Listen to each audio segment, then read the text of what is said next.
هنا التاريخ، هنا الكرنك، هنا مصر اللي جاءت ثم جاء التاريخ. برد على عثمان اللي بيقول إن السودان أصل الحضارة. على أي أساس إن السودان أصل الحضارة؟ طب لو مش عارف حاجة اسأل جدودك، اسأل العالم كله حيقول لك إن علم الشرق والغرب طلع من مصر أم الدنيا. اسأل العالم كله حيقول لك إن علم الطب والفلك والهندسة طلع من هنا.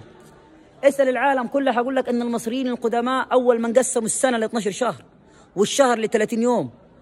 اسأل جدودك واسأل العالم كله حيقول لك إن المصريين عندهم أقدم جيش نظامي على وجه الأرض.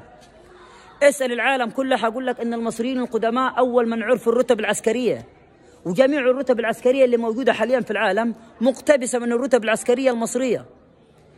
على أي أساس أنت بتقول إن السودان أصل الحضارة؟ وإيش فهمك أنت في البنيان والهندسة والبنى؟ ده أنت أصلك راعي إبل، راعي غنم. إيش فهمك أنت في البنيان والهندسة والبنى؟ ده أعلى مبنى في بلدك 5 طوابق. الغريبة إن اللي بناه مصري، وجاي أنت يا عثمان تقول إن السودان أصل الحضارة. اسأل العالم كله وحقولك إن الحضارة الوحيدة اللي واقفة شامخة بقالها 7000 سنة لا تأثرت بزلزال ولا البركان هي الحضارة المصرية القديمة. العالم كله مهووس بالحضارة بتاعتنا، وجاي أنت يا عثمان تقول إن السودان أصل الحضارة.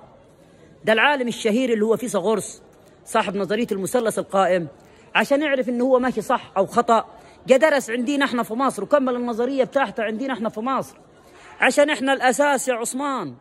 وجاي تقول إن السودان أصل الحضارة. يا بلادي، يا بلادي يا كيد الأعادي. واستقيموا يرحمكم الله.